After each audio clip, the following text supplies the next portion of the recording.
Welcome to MindStory IQ, where every story sharpens your mind. Listen closely, remember the details, and test your intelligence with 5 questions at the end. Let's begin today's thriller. Mara Jennings had worked at Huxley Financial Group for 6 years, but she had never once seen the 13th floor. No one had. It didn't appear on the elevator buttons.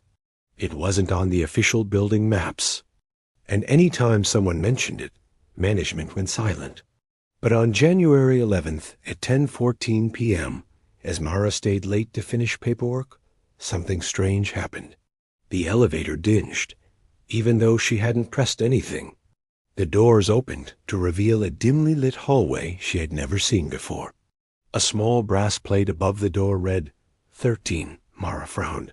That can't be right. She stepped inside. The elevator doors closed immediately. There was no music, no movement, just a smooth, silent ascent. Then, ding, the doors opened to a dark corridor lined with black frosted glass walls. The air was cold, too cold. At the end of the hallway was a single room with a metal door, slightly ajar. A gold plaque read, Mr. Huxley, Private Office. Mara hesitated. Her boss, Charles Huxley, was rarely seen and always surrounded by security. So why was his private office open? On a floor that didn't exist? She pushed the door open. Inside was a massive room with no windows. A long table, files stacked perfectly. A flickering projector playing silent footage. Mara stepped closer.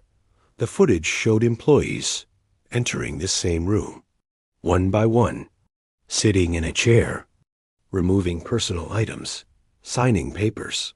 But none of them ever left the room in the footage.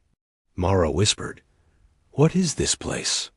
She moved toward the table where a thick black file sat labeled, Jennings, Mara, approved for extraction. Her stomach dropped. Extraction? She opened the file. Inside were pages of her private records, old medical files, past addresses, childhood photos she didn't even know existed, recordings of phone calls she never knew were monitored. And at the bottom, scheduled extraction time, 10:31 p.m. Mara looked at the clock. 10:29 p.m. Her breath quickened. Suddenly, the projector shut off. The lights dimmed. The office door slammed shut behind her. A voice echoed through hidden speakers. "You shouldn't be here, Mara." Her blood ran cold. "Mr. Huxley?" The voice continued, calm and precise. "You were selected months ago. You should have reported to this room voluntarily." Mara backed up, trembling. Selected for what? A mechanical whirring sound filled the room. The floor beneath her vibrated. Panels slid open along the walls, revealing robotic-armed sleek black machines with surgical tools attached. The voice said, "Your intellectual output is valuable. We simply cannot risk losing it." Mara stared as robotic arms extended toward her. You're going to extract my mind?" "Not extract," the voice corrected. "Replicate." A door she hadn't noticed swung open on the far wall. A figure stepped out. Her breath caught. It was her, an exact duplicate. Same face, same clothes, same trembling hands. The duplicate smiled gently.